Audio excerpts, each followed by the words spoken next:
So hello and welcome to study centre for all. देखिए है क्या, हाल फिलहाल में मोदी जी पहुंचे हैं 16th ब्रिक्स समिट को अटेंड करने रूस के शहर कजाक। अब यहाँ पर आशंका ये जताई जा रही है कि कहीं ना कहीं जो चाइनीज राष्ट्रपति हैं शी जिनपिंग और मोदी जी की हो सकती है बायलैटरल मीटिंग। देखिए अपने आप में बहुत अहम मुद्दा है ये, इसलिए क्योंकि 15 जून 2020 के बाद जब से गलवान इंसिडेंट इंडिया और चाइना के बीच हुआ है, तब से इन दोनों लीडर्स के बीच कोई भी बायलैटरल मीटिंग अभी तक नहीं हुई है। अब ये जो बायलैटरल मीटिंग इन दोनों के बीच होने वाली है, इसमें बहुत अहम रोल बताया जा रहा है जो रशिया के राष्ट्रपति हैं व्लादिमीर पुतिन, उनका। अब देखिए कैसे ये दोनों देश जिनके बीच इतनी बड़ी खाई थी, मतलब 4 साल से दोनों देशों के बीच कोई भी बायलैटरल मीटिंग नहीं हुई थी, उसके बाद इस खाई को भरने का काम किया है रशिया ने। अब इसमें हम लोग बात करेंगे कि रशिया का इंटरेस्ट इसके पीछे क्या है, what is the story behind it, और आगे हम लोग चर्चा करेंगे कि जो ये G7 ग्रुप है, ठीक है ना, G7 ग्रुप को ये कैसे टेंशन दे सकता है। ठीक है, ये बहुत ज्यादा अहम हो जाता है कि how BRICS create to tension to G7 group. अब देखिए है क्या, जब से ब्रिक्स की समिट बुलाई गई है रशिया में, रशिया कजाक शहर, यहां पर जो अब मेन कजाक शहर अगर सत्ता का केंद्र बना हुआ है ना, तो वो मेन इसीलिए बना हुआ है कि यहां पर मोदी जी और शी जिनपिंग के बीच बताई जा रही है एक मीटिंग जो कि आज होनी है। जब मैं आज की डेट में ये वीडियो रिकॉर्ड कर रहा हूं, तो आज की डेट में ही ये मीटिंग होनी है। अब देखिए है क्या कि जब से रशिया द्वारा यूक्रेन पर इन्वेशन किया गया था, तब से जो यूरोपियन कंट्री हैं, या फिर कह लीजिए पूरी यूरोपियन यूनियन और उसके बाद जो अमेरिका है, उसके द्वारा लगभग 1000 से ज्यादा सैंक्शन रशियन कंपनीज और रशिया डायरेक्ट टू रशिया पर भी लगाए गए थे, इसलिए कि रशिया को मतलब अलग थलग करने के लिए पूरा प्रयास किया गया था कि कोई भी देश रशिया से ना जुड़ पाए और उससे किसी भी प्रकार से परचेस ना कर पाए। लेकिन उसके बाद भी इन सब चीज़ों को, सैंक्शंस को दरकिनार करते हुए इंडिया के द्वारा, मतलब मोदी जी ने डायरेक्टली कहा था, और हमारे जो विदेश मंत्री हैं एस जयशंकर, उनके द्वारा भी डायरेक्टली कहा गया था कि भाई हम रशिया से तेल क्यों ना परचेस करें, अगर वो हमें मतलब सही कीमतों पर तेल दे रहा है, क्रूड ऑयल दे रहा है, तो हमें परचेस करने में क्या हर्ज है। इन सैंक्शंस को दरकिनार करते हुए मोदी जी द्वारा रशिया से काफी बड़ी मात्रा में तेल परचेज किया गया था, और इस चीज ने रशिया की इकोनॉमी को कहीं ना कहीं दिया था एक बूस्ट। यही कारण है कि व्लादिमीर पुतिन हाल फिलहाल में, मतलब अभी पिछले महीने ही मोदी जी ने व्लादिमीर पुतिन से एक मुलाकात की है, उसके जस्ट बाद ये मोदी जी की लगभग दूसरी मीटिंग है। और यहाँ पर आप तस्वीरें देख सकते हैं कि ये लोग कितने ज्यादा खुश हैं आपस में। मतलब यहाँ पर ये तस्वीरें दर्शाती हैं कि मोदी जी और रशिया, जो मतलब व्लादिमीर पुतिन है, इनके बीच जो केमिस्ट्री है वो कितनी अच्छी है। अब देखिए है क्या कि जब से यूरोपियन यूनियन और प्लस अमेरिका द्वारा जो भी रशिया पर सैंक्शंस लगाए गए थे, उसके बाद रशिया को एक चीज तो समझ आ गई थी कि अब ग्लोबल साउथ को मजबूत करने की है आवश्यकता। उसी क्रम में मोदी जी मतलब रशिया के प्रधान जो राष्ट्रपति हैं, उनके द्वारा ये सोचा गया कि कहीं ना कहीं अब इंडिया और चाइना को एक प्लेटफॉर्म पर लाना होगा।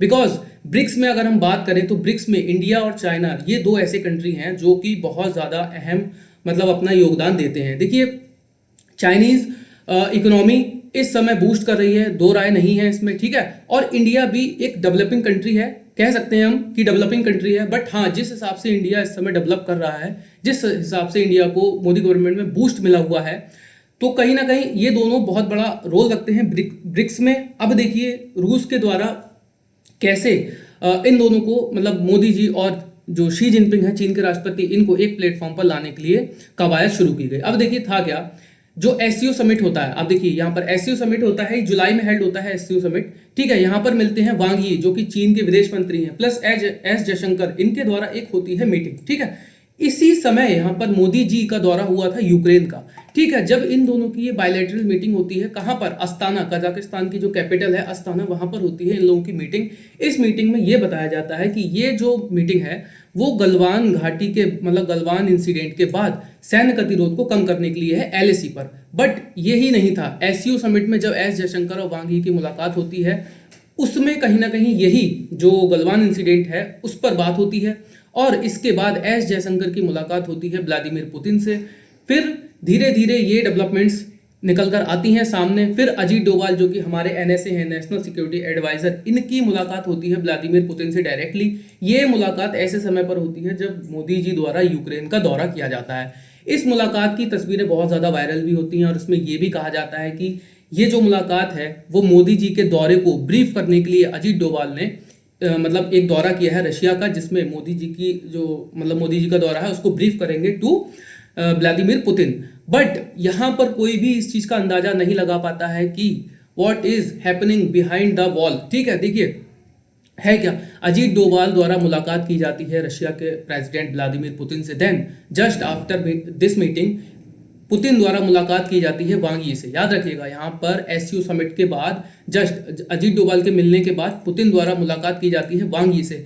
यही कारण है कि पुतिन के द्वारा कहीं ना कहीं एक बहुत अहम रोल अदा किया जा रहा है इंडिया और चाइना को बातचीत की टेबल पर लाने का। अब मुझे लगता है कि ये कवायद कहीं ना कहीं कंप्लीट हो गई है, और आज की डेट में जो कि हमारे इस समय के विदेश मामलों के प्रवक्ता हैं उनके द्वारा ये चीज़ कंफर्म कर दी गई है कि इंडिया और चाइना की आज की डेट में बायलैटरल मीटिंग होगी। अब देखिए, इस चीज़ से जो वेस्टर्न पावर कह लीजिए, western power plus European union, ये लोग बहुत ज़्यादा हैं टेंशन में। क्योंकि देखिए था क्या, यूरोपियन यूनियन और अमेरिका द्वारा लगभग मतलब मैंने आपको बताया कि लगभग 1000 से ज़्यादा सैंक्शन लगाए गए थे रशिया पर। ठीक है, और इनको मतलब रशिया की जो एक वो है करेंसी है उसको स्विफ्ट से बाहर भी निकाल दिया गया था, सिर्फ इसीलिए क्योंकि रशिया ने इन्वेशन किया था किस पर, यूक्रेन पर। जब अभी लास्ट वीडियो में हम लोग ने कवर किया था कि यूएनएससी में रशिया क्यों सपोर्ट कर रहा है। रशिया के जो विदेश मंत्री हैं उन्होंने हाल फिलहाल में एक बयान दिया था कि इंडिया को परमानेंट सीट मिलनी चाहिए यूएनएससी में। जब लास्ट वीडियो में मैंने आपको बताया था कि why Russia supporting to India, उसका मेन कारण यही है कि रशिया चाहता है ब्रिक्स को डेवलप करना एज G7 ग्रुप। क्योंकि देखिए G7 ग्रुप में देश की बहुत बड़ी इकोनॉमिक जो पावर है वो है। उसके बाद रशिया कहीं ना कहीं बात कर रहा है ब्रिक्स की इकोनॉमी निकालने की।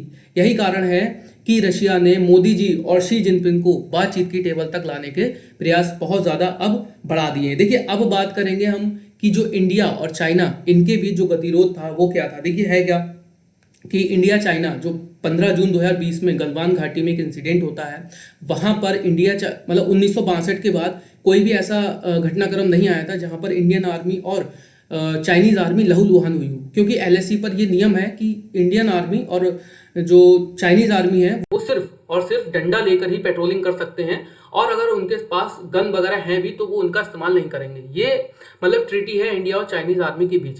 तो अभी तक ऐसा कोई इंसिडेंट नहीं आया था कि इंडियन आर्मी और चाइनीज़ आर्मी एक दूसरे के साथ लहूलुहान हुई हों बॉर्डर को लेकर। बट गलवान घाटी जो ऐसा इंसिडेंट हुआ था वहाँ पर ये बताया गया था कि दोनों तरफ के कुछ जो पर्सनल आर्मी पर्सनल्स हैं वो मारे गए थे, सॉरी वो शहीद हुए थे।